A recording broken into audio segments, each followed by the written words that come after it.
Hi, I'm Slither slash Feng Shui, and in this video we're going to address some topics that were brought up by someone on the bitch board. They were asking, uh,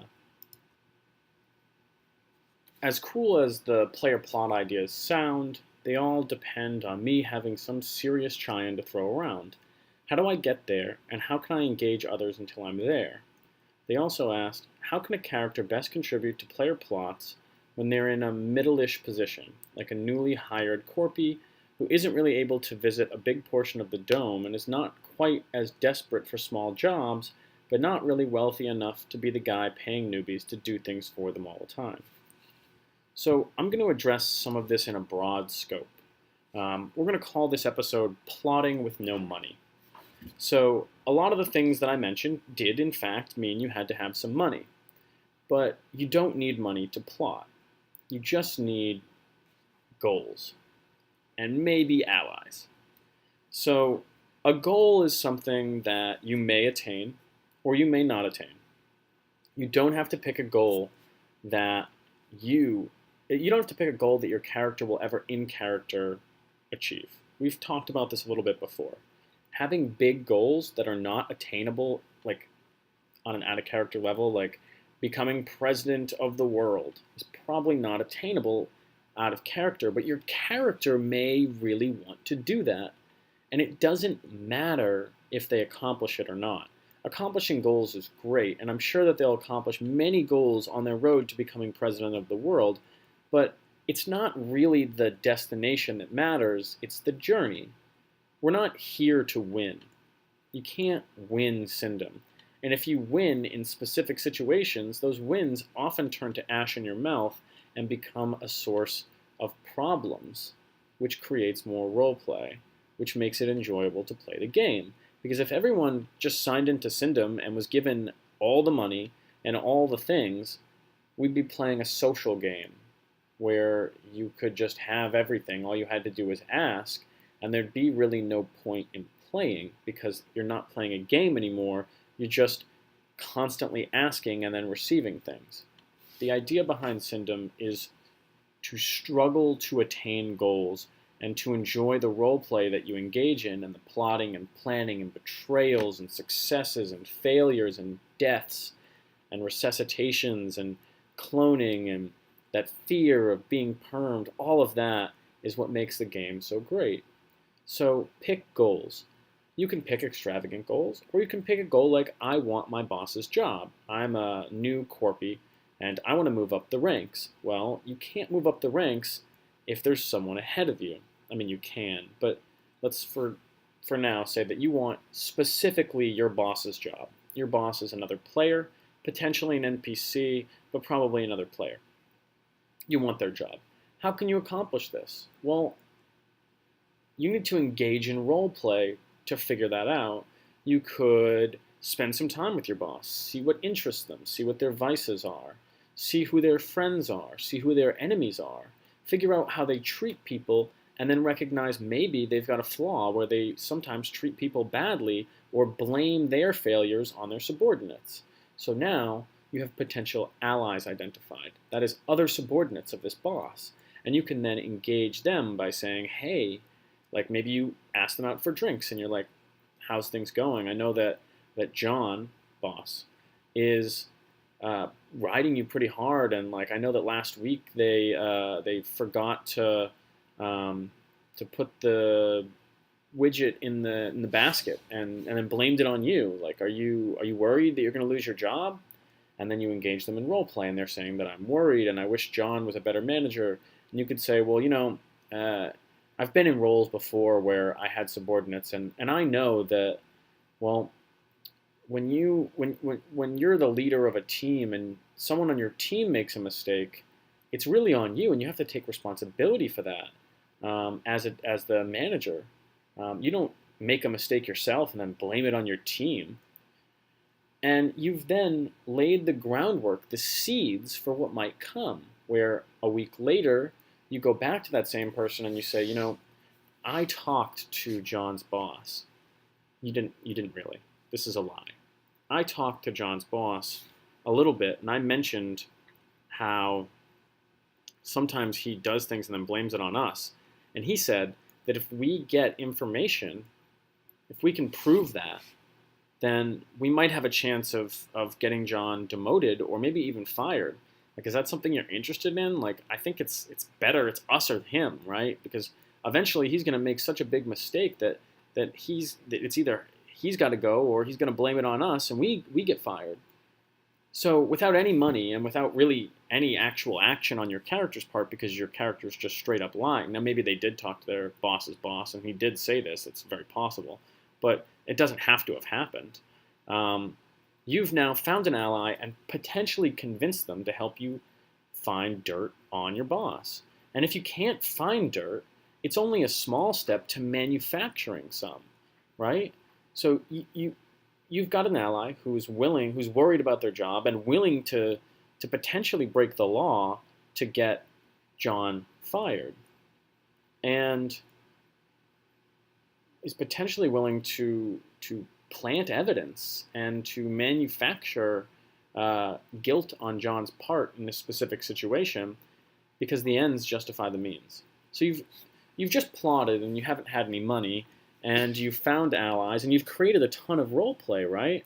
Like, you've created role play for John, where if he gets wind of this, he's going to have to start watching his back. And you've created role play for your coworker, let's call him Sam, because Sam is now engaged in this clandestine plot to like overthrow the boss. And then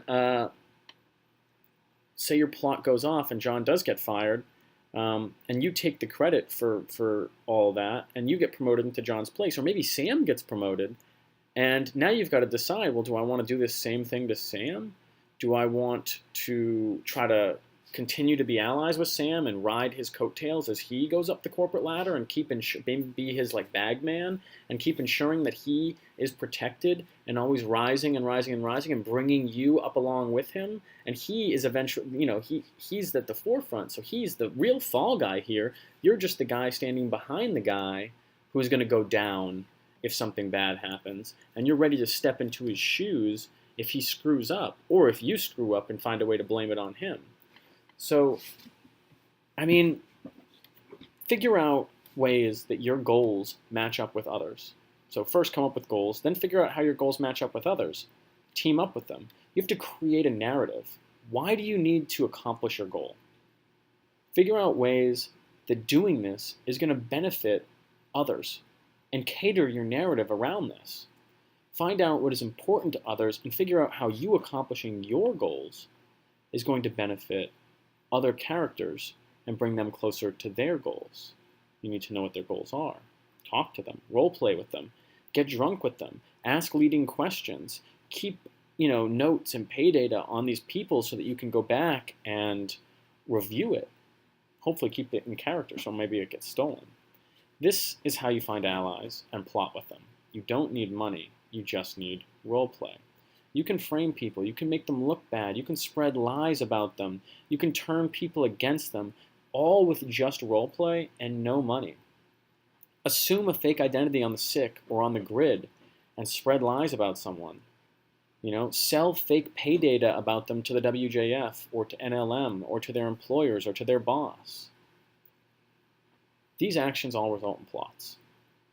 They all result in role play, and that's why we're here, right?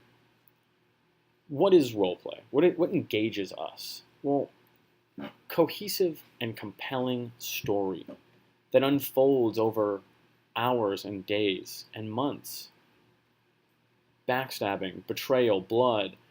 People want leaders, and leaders want followers. Be one of those. Find someone and be fiercely loyal to them. Help them succeed. Or find someone and sabotage them. Find reasons to have enemies. Find reasons to have allies. Plot with them and against them. Don't be afraid to stir the pot. Don't be afraid to lose your character. In fact, play to lose. This is a big tenet in like Nordic LARP, is the idea of playing to lose.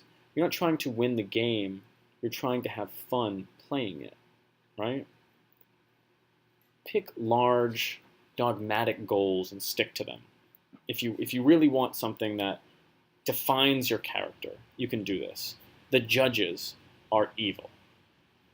Any red person probably dislikes the judges because they were told they should dislike the judges. This is dogmatic. You could have, or, you know, red denizens are scum. Any corpy thinks red sector is just full of scum and criminals. Why? Because it's dogmatic. You're told that that's what you believe. It's the theme of the game, right? So the judges are bad. You can have entire plots that run around this without any money.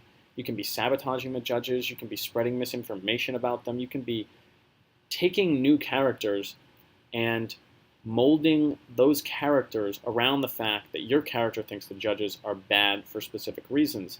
Tell them horrible stories. Tell them how they hold us down, they're jackboots on your neck, and make our lives miserable on red, all for the profit of corporations, right?